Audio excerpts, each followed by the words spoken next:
Hi, and welcome to our very first episode of Queer Walk and Awkward. I'm your host, Orion, and basically this podcast is basically going to be where I just discuss topics in the community that we often sweep under the rug, but it's going to be mostly like a chill conversation with other members in the society. So today we have with us a good friend.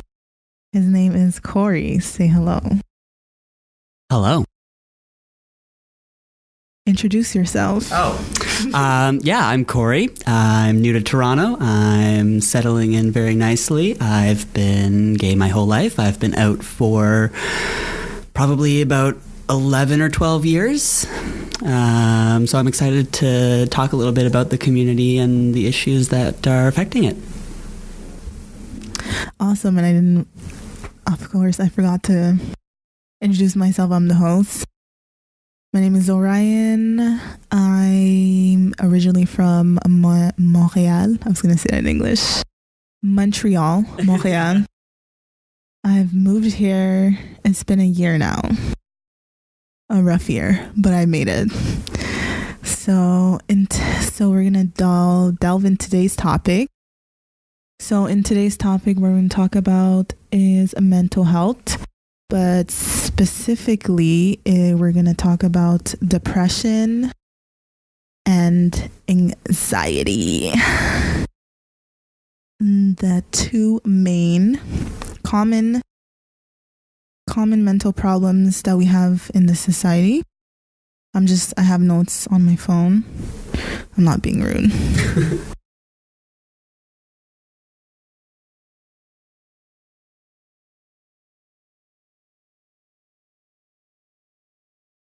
So,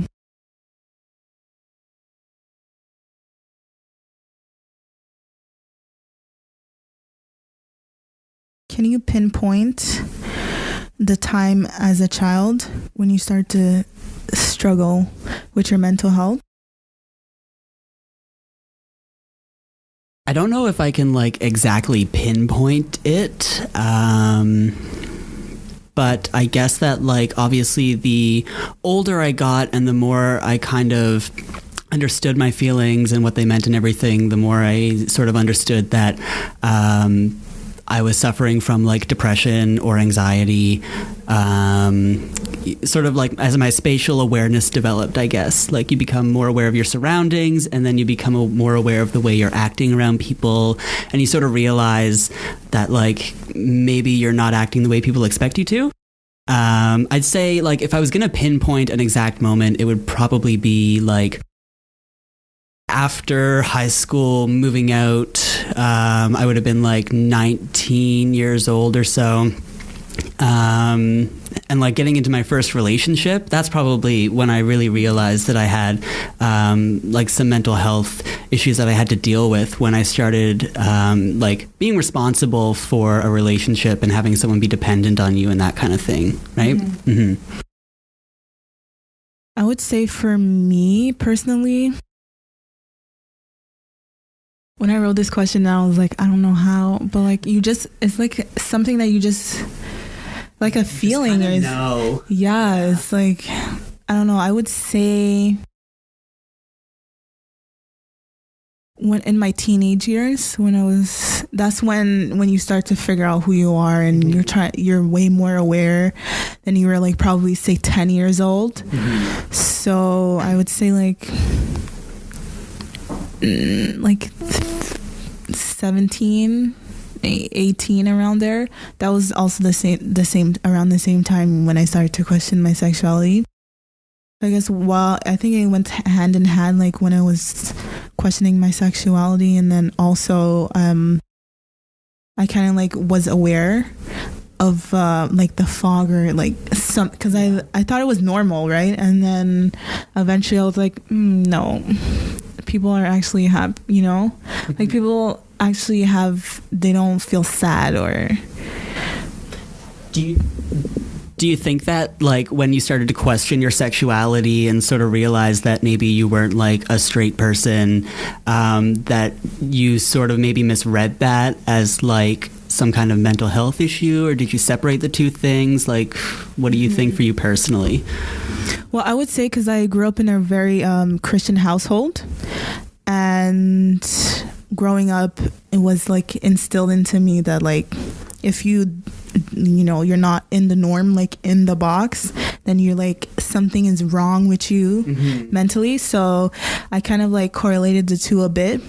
And then I did my research, and then I was like, that doesn't make any sense. So yeah, I would say, but mostly it's like, yeah, when I was 16, 17, questioning my sexuality, I would say that's the point where I felt like, I was like, okay, maybe something isn't right here, like. And, like, also, like, dealing with those things is not necessarily good for your mental health, right? Like, if you don't have a good support system around you and stuff, obviously your mental health is going to deteriorate, right? So, yeah. So being, like, in a really, like, sort of, like, rigid, like, Christian household or something, I'm sure that you didn't feel like there was, like, a really solid safety net around you, which is obvious, which is obviously not great for someone's head. Yeah. So, like, when you were like going through that period when you were trying to discover, like, the state of your mental health, at that time, can you remember how you interacted with the world and how that world interacted with you? I'd say that my actions were probably, like, really unhealthy because I, for a long time, sort of didn't accept that I was having issues with depression or anything. Like, I always kind of knew I was depressed, but it took a number of years and, like, a couple of wake-up calls before I actually did something about it, right? So yeah, I guess it was kind of like a really long, drawn-out process for me, and it took quite a while for me to realize not only was I depressed, but that I actually had to, like, do something about it to feel better. You got to kind of struggle a bit before you can do anything productive or proactive. Yeah.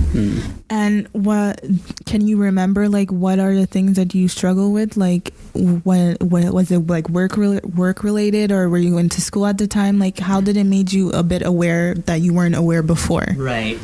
It was probably less work or school or anything, and more like my personal relationships with people. Like, I kind of watched, like, I was in, like, a number of, like, relationships, like romantic relationships or friendship relationships or whatever, that kind of just, like, fell apart over time. And, like, looking back on it now, I kind of realize it's because myself or, the other people in those relationships were, like, not taking care of ourselves first, right? Again, like, at the time you don't really think about it, but looking back, like, it's all so clear. Yeah. I would say for me personally, what was the question? What was the question again? Like, when you were going through those times, like, was it, like, kind of like what was triggering, I guess, for you, right? Like, what sort of, like, aspects of your life affected your mental health? I would say, because I'm not, like, I'm better now socially, but I would say I started to notice it in, like, a social, like, I'm shy, but it went beyond that. Like, it's not like just, I'm just shy, it's like, I felt like it was such a barrier for me to, like, bring the energy up and, like, talk to someone, and, like, it took all the energy out of me. So that's when I started to realize. And at that time, my parents enrolled me into, like, this thing in church called Pathfinders. I want to kill myself just thinking about it. But yeah, so it's like this thing, like, where young people, like, kind of like cadets, but put religion on top of that. So you do the same thing as cadets, but you just put God in it. So in that sense, like looking back, I was just like not having it. I was not talking to no one, like not a soul.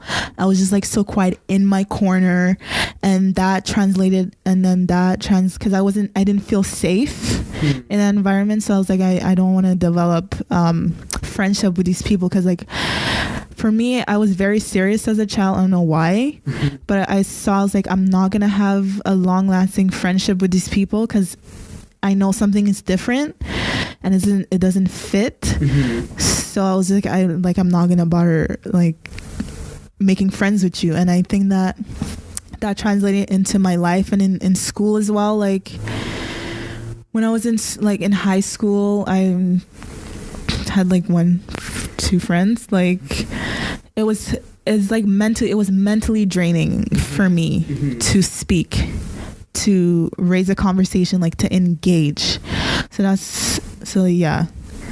would say then. And with depression, I feel like it happened so long. Like I think I've started dealing with it like since I was a child. And it went into when I was a teenager. So it's kind of like it was normal. So I didn't really, that took even longer for me to realize that I was depressed, because like I'd just come home and lock myself in my room, not even talk to my parents, and like be on my guitar, be on like the internet 24/7, like on these like chat room sites, and just like be online and be someone else. And I would say that's when I kind of knew, you know, and that's like when I I'd rather be on the internet than interact with the world. And that pretty much sums up my whole adult. I'm better now, but like I would say my like adolescence, 20s, teenage years up until like I was 19. That like I'll be like, fuck you, I'm gonna go home and like be on the internet and not talk to anyone. And then what my dad would do would be so frustrating. He would I'm going on a tangent, but like he would see that I would not interact with no one or the world, and he would be like, oh, I'm gonna cut off the internet. And I'm like, why would you? Like, I'm not doing drugs, I'm not out, like, you know, I'm not doing the typical like teenage, so why would you take that away from me? You know, it's just stupidity. I think like when you're depressed, you kind of get stuck in this like zone where you disassociate and you don't want to hang out with people, you don't want to talk to people, and like obviously being gay and feeling different, like that kind of just like compounds on that already. And like you do kind of need like a wake up call, which is probably what your dad was trying to do, I guess, was just like jerk you out of your like stupor, kind of. Like I guess for me, like the moment I really realized I had to do something about my mental health was I was seeing this guy that I really liked, and he told me that it was just like too much for him to deal with, right? Like seeing me be depressed and seeing me go through all this stuff and not really knowing how to deal with it. He was like, I can't be your doctor, like I can't be your medication, like you have to go out and you have to do something or else you're just going to be depressed forever. Yeah, for sure. And was it a topic that at the time could have you discussed with your parents, do you think? Or did you?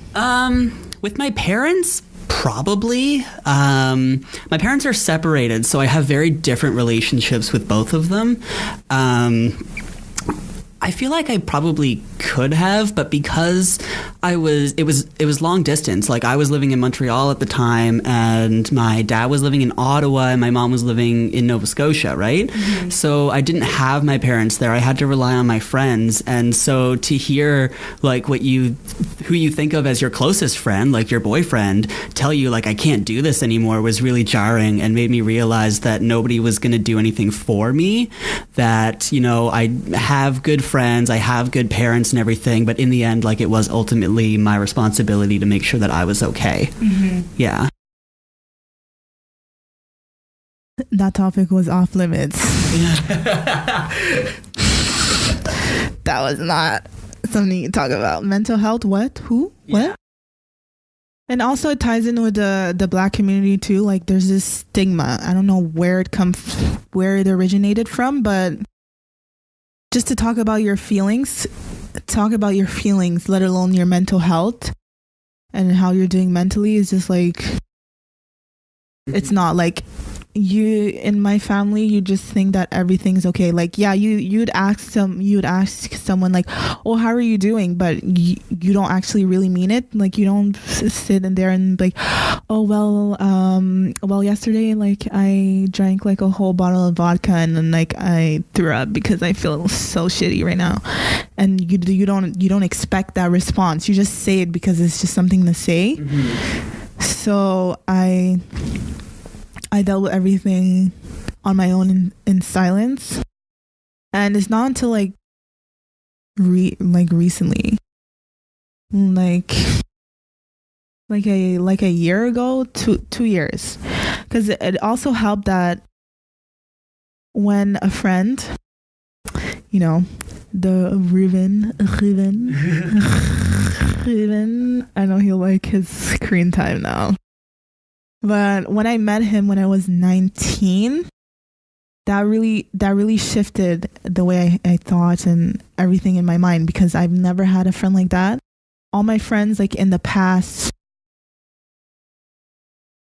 accommodated mm-hmm. to the way I was, mm-hmm. didn't call me out or anything.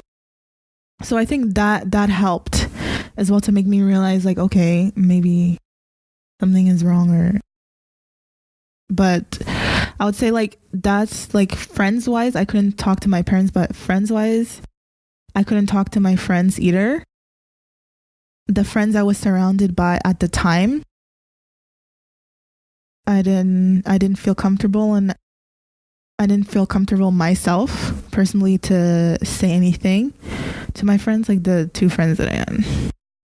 So I was like, no. But then at one point I just deleted all my friends, and then I had no friends, and then Ruben came along, and I felt it was different, and I felt safe mm-hmm. to talk about my mental health. So that's when I was like 19, that's when I started to talk to someone else, mm-hmm. a friend, not like burdening them, but just, you know, just like the surface a bit.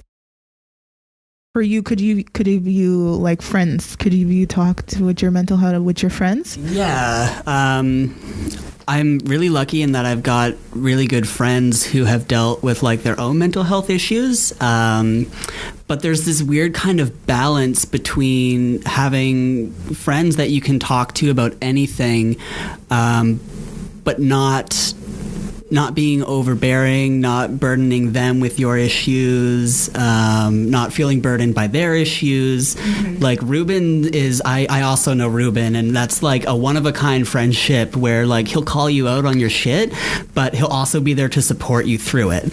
And those are like the best kind of friends, mm-hmm. right? Yeah. Yeah. For mm-hmm. sure. Mm-hmm. And like when you were talking to friends, like how, because like if people want to, you know, like maybe they don't have parents, but they want to speak to their friends and they don't know how to bring it up, what are ways that you can like, you know, suggest like just slip it in there, but to your like friends that you're comfortable with, like what would you say? How can you tell someone like how to bring up that? Well, I think it's really important to just be honest with your friends, like as honest as you can be. This isn't really about me, but like recently a friend and I were supposed to go to her friend's house and just kind of like hang out. My friend was going to dye her hair or cut her hair or something. The other friend was going to help, but the third friend, who I hadn't actually met at the time, messaged my friend and said, I'm having a really bad mental health day. I don't know if I want to have my house, full of people, especially like people I haven't really met or anything. So I think it's just really important to be honest with people and tell them exactly how you're feeling, and your true friends will accept that. And not, like if you're having a bad mental health day and you don't think that you can go out and, go to the bar with people or something, your true friends won't think that you're, anything less because of that, right? Mm-hmm. They'll accept that. They'll say, take time for yourself, make sure you're okay, and we'll hang out some other time. Yeah. I think the camera went out, so just give me 1 second. Yeah. I didn't set my timer right. I put 19 hours instead of 19 minutes. Commercial break. I know. A short interlude. Speak to the guest. Yeah, I guess like on continuing on this topic of being able to talk to your friends. Most of my friends, again, I'm really lucky in having friends that have dealt with mental health issues before and kind of understand where I'm coming from. And I don't know if I've surrounded myself with those people on purpose or by accident. But either way, it's definitely worked out well for me in that I have really accepting people around me, really accepting queer people as well. I think mental health is a huge issue in the queer community, and I think there's a lot of like undiagnosed mental health issues, which is maybe, kind of just spitballing here, but maybe that's why like it took me personally so long to acknowledge my depression and that I had to do something about it, because being a gay person, you feel like you're already dealing with so much and society isn't going to accept you in the first place. So to have that kind of snowball and just be like adding more and more onto it, like depression, anxiety, like you don't want to go outside, you don't want to talk to new people, you're afraid of straight people or something, like it just feels like a lot, I guess.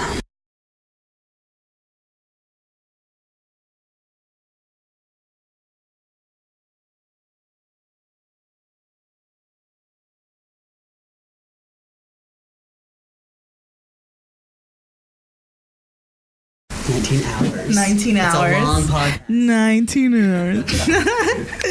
hours. All right, so we're back visually. Hello. Sorry for that little bit right there. Work in progress.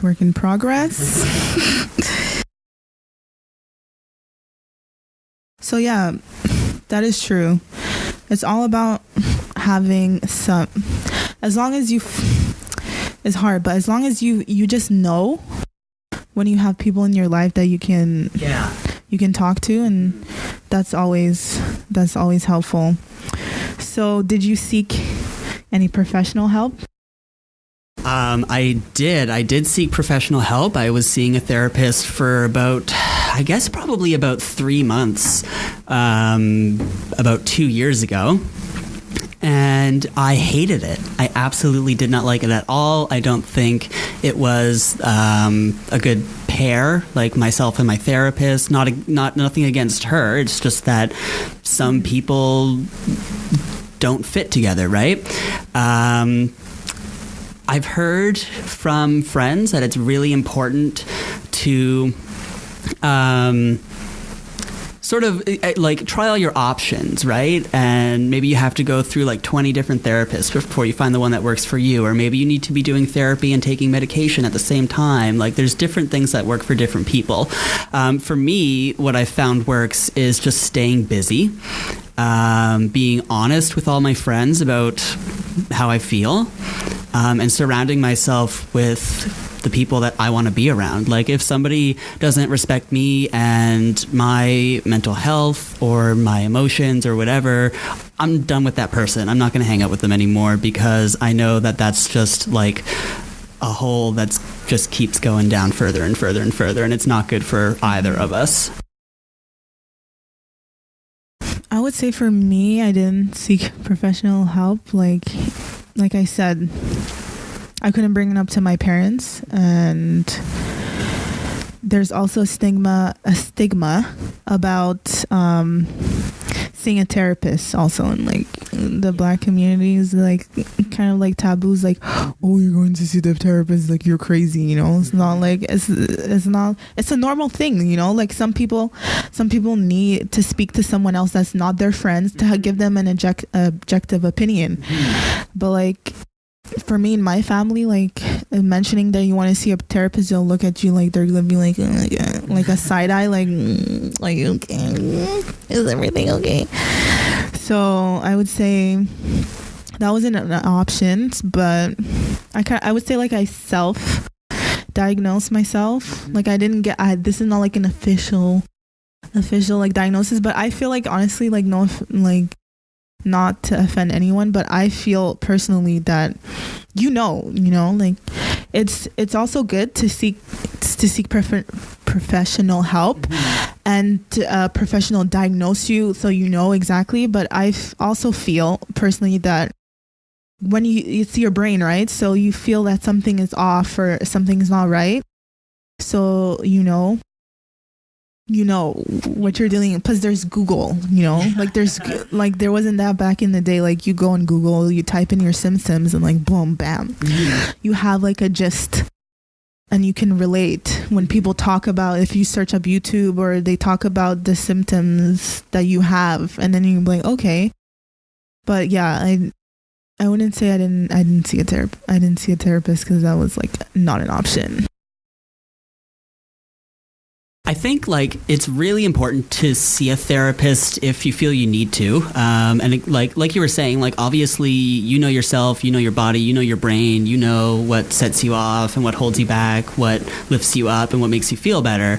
But it's really helpful to have that objective voice like you were talking about, to be kind of like a sounding board to throw out ideas to, or to have them throw ideas out to you. Like when I first saw my therapist, I can't remember what I was diagnosed with, but when I first heard it the very first time, I was like, what? No, that's crazy. Like I don't have that. Like I'm just depressed. Like it's not because of, I think they said it was because I had gone through a period of my life where I had just gone through a lot of changes really quickly, and I was kind of like in shock or sort of not dealing with all those changes really well. And I was like, what are you talking about? Like, I'm fine dealing with all those changes. But like looking back on it, I did probably do too much too fast. And her diagnosis was probably correct.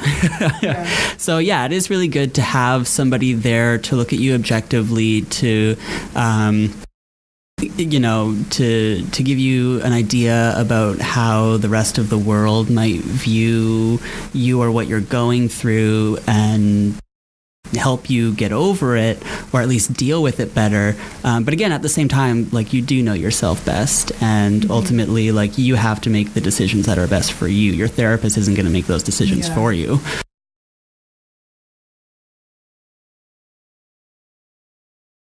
So since I didn't seek professional help, so like for me, like yeah, like I self-diagnosed myself like when I was probably like 17,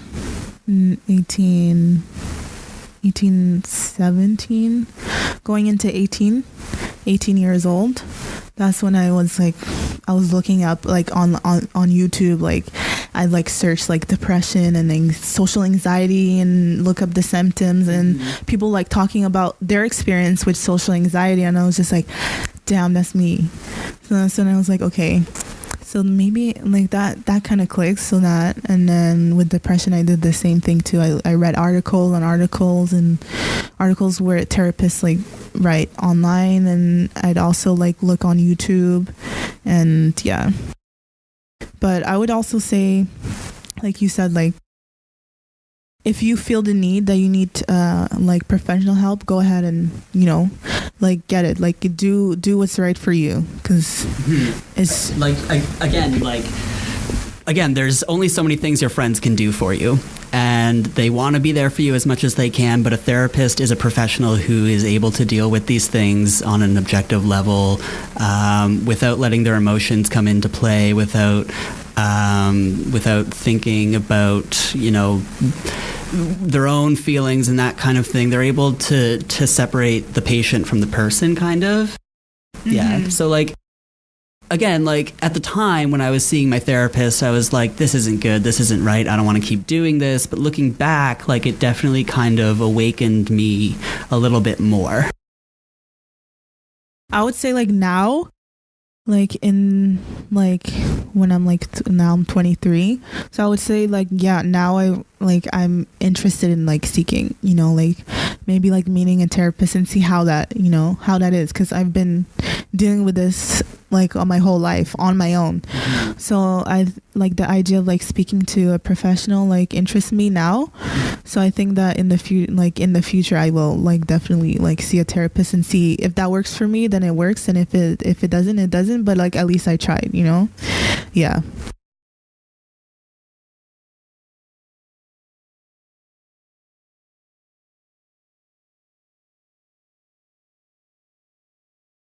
What really is kind of like, I really want to know like why anxiety, like any form of anxiety. Like for me personally, I think that I struggle with is social anxiety. Maybe it could be more, I don't know. But the common theme of like anxiety and depression, like why is that? Why do so many queer people struggle with that? Like I'm still trying to wrap my head around it. Like maybe you can put like your opinion or 2 cents. I feel like it's because queer people, or I mean however you identify, are used to having their identities not accepted by people. Like I grew up in a small rural community. My high school had like 600 or 700 people at it. There were 2 gay kids and I was one of them. So like people are always looking at you, people are bullying you, people are calling you names, even teachers, sometimes you don't feel comfortable around them. So like growing up with like a different kind of identity as a queer person than all the people around you makes you anxious. It makes you worried all the time. And that obviously carries through into your later life. Like you don't unlearn habits in a day, and that's a huge part of it, I think. I would say I agree with you too. Like a lot of where my depression and anxiety stem from, it goes with hand in hand with my sexuality and how I identify like with my gender.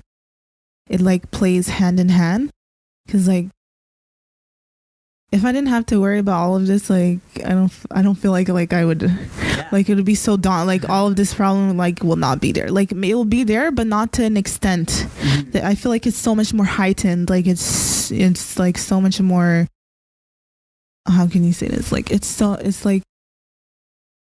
much more prevalent because I had to go through like accepting myself. I had to accept myself, and then after that you had to like, it's so anxiety inducing to be like, well, obviously now it's more accepting, like society accepts it more, but still for you personally to be like, oh yeah, hi, I'm, you know, I identify this way, or I'm gay, or I'm bisexual, or whatever. Like you have to go out of like, because like straight people don't do that. Like you have to go out of your way to like say, for some people it could be like a personal thing, a private thing. Some people are cool with it, but at the end of the day it still takes a toll. Like it still has a toll on you mentally. Like when you were first coming out and like coming into you as a person, then you add your sexuality into it. I feel like it's like taxing on the mind. Like you have to like disclose this information. It's like, oh yeah, and by the way, I sleep with this person. Like, oh, I identify this way. It's just like these things that seem totally normal to us because we grew up that way and that's just who we are, don't seem normal to some other people. And to feel like you have to justify that to people or explain it to people, like why you're this way, oh my god, it makes me anxious just thinking about it. Like I shouldn't have to do that, but I do, because that's just the world that we live in, right? Yeah. And it's just like when I'm like, yeah, it's not the best, you know. But like I'm glad that like now in society it's being more and more accepted.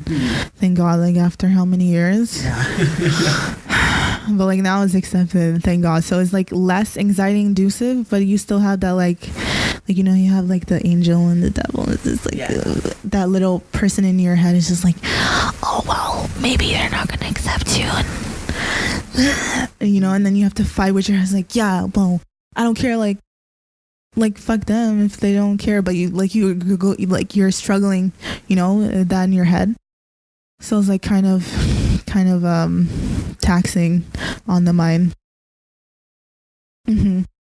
So there's this segment I do, and like at the wrapping, just to wrap it all up, is this it's called Queer Awkward Moments. Okay.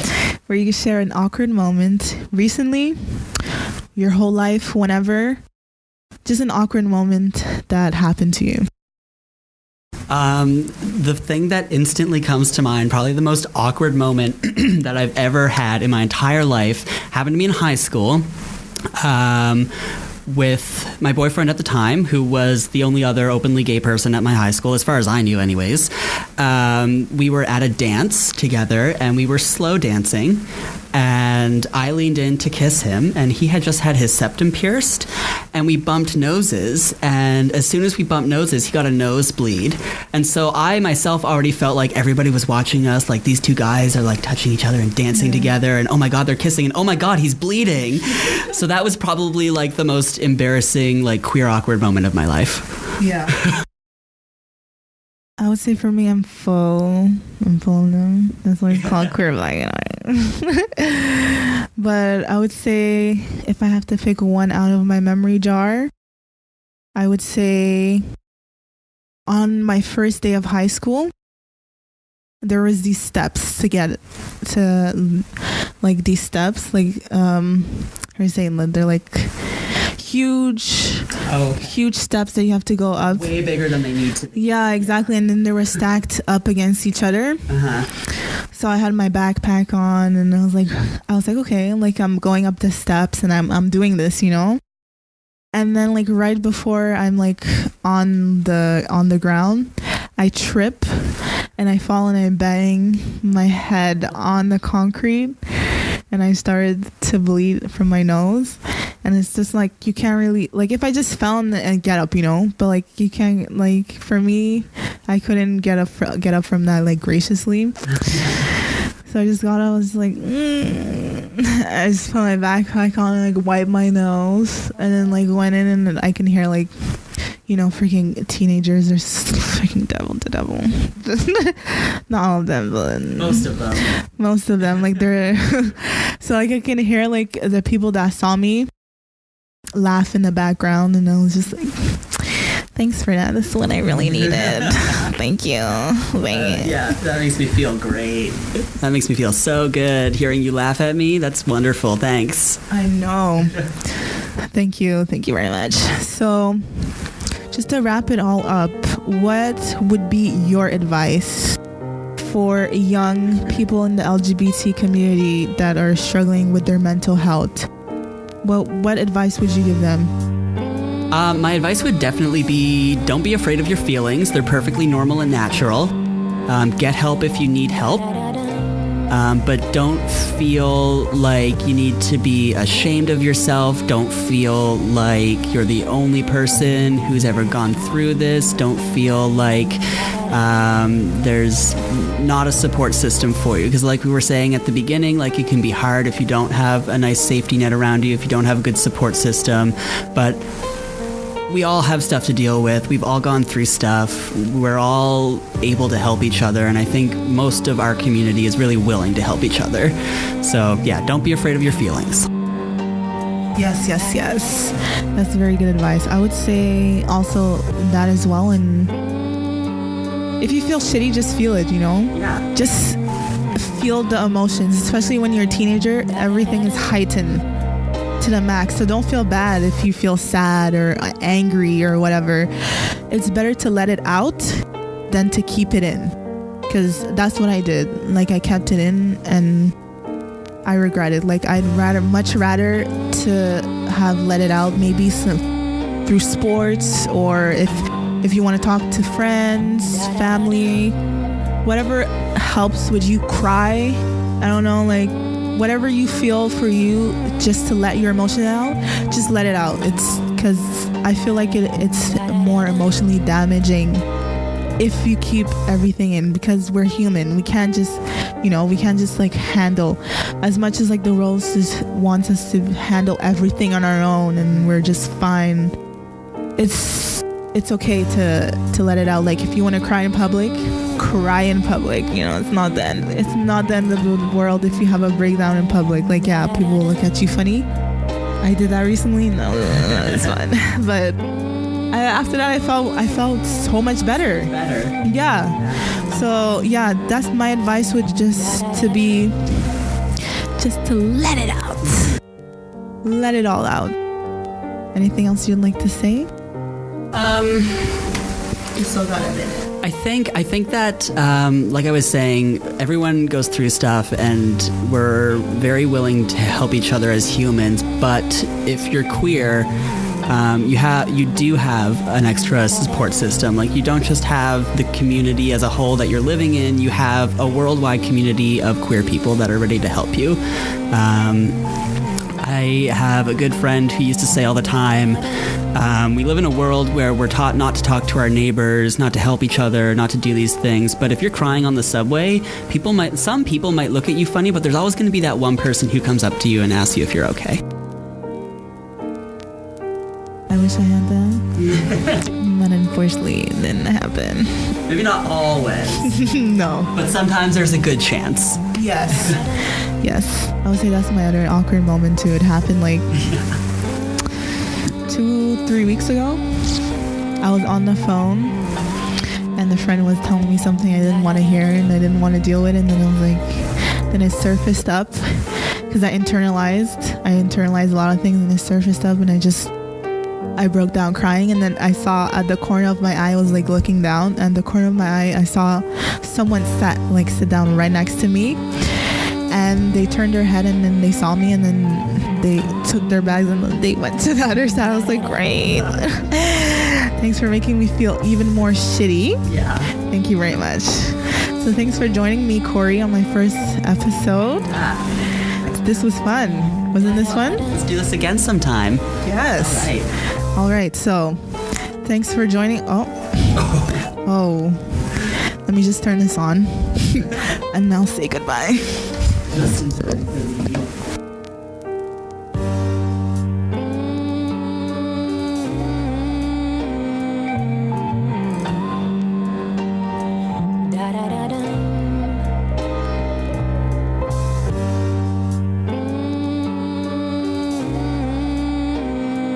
It's so much fun when you have to record every 19 minutes. 19 minutes.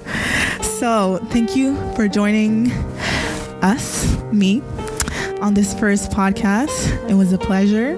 Cory, you're very easy to talk to. That's a good quality, just to let you know.